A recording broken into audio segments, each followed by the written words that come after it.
So, lagay muna tayo ng cold water. Then, salt. Saka natin ilagay yung potatoes.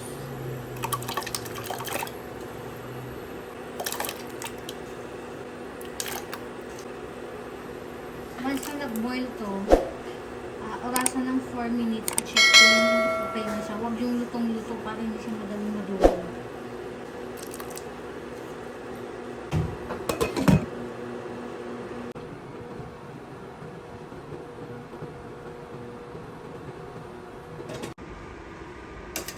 So, after 4 minutes, yung potatoes, since maluluto pa siya habang mainit, tanggalin na natin.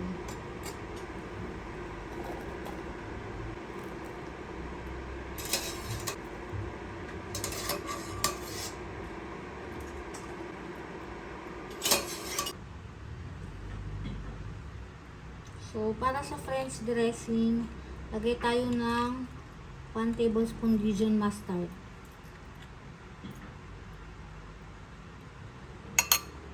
1 teaspoon lang ng white wine vinegar or red wine vinegar. Since wala akong white wine, pwede naman yung red wine. 1/4 cup extra virgin olive oil.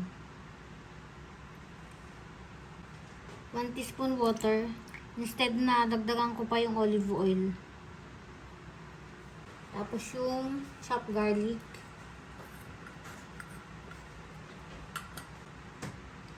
One teaspoon salt. Instead of black pepper, mas prefer ko yung white pepper.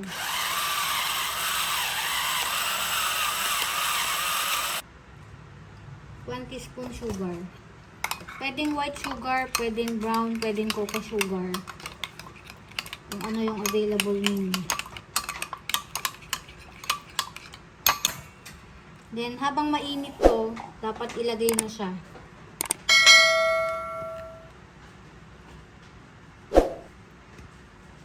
Tapos, later na natin ilalagay yung dressing after at least 2 hours para chilled na muna siya, malamig na yung potatoes. Hindi na siya basta-basta madudurog. So, ito, nilagay natin habang mainit para pumasok yung lasa niya sa boiled potatoes. So, after nito, palalamigin ko muna ng 2 hours, saka ko ilalagay yung dressing. So, gawin na rin natin yung dressing para i-shoot na lang mamaya. Saka yung bacon.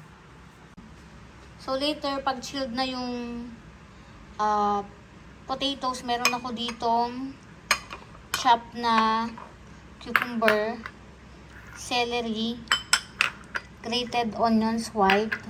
Tapos, ito yung salad dressing na ginawa ko. 1/3 cup ng sour cream, 1/3 cup ng mayonnaise, 1 tablespoon ng horseradish and salt, then white pepper.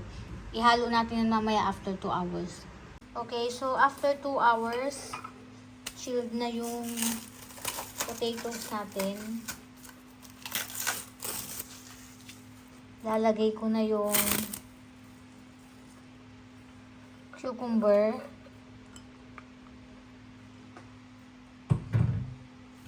O onions. Itong celery, para sa akin pang tanggal umay lang. Pero, yung crunchiness nakakadagdag. So, celery. And syempre yung ginawa kong dressing. So, halo lang natin. Ayan o, kita nyo, firm na. Kahit luto yung potatoes, hindi siya nadudurog.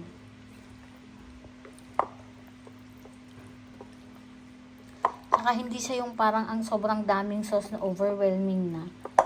Kasi minsan yung dessert, parang katulad ng macaroni salad, sobrang overwhelming. Na parang hindi ka naman busog. Pero pagkain mo nung dessert na macaroni salad, parang biglang ang bigat ng tiyan. Ito kasi light lang. Kahit sabi mong carbo, light lang yung dressing niya. Yan o, guys.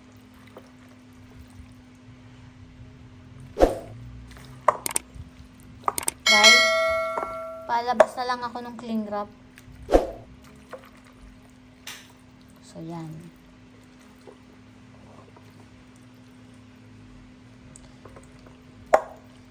Cling wrap ko na lang to and i-fridge.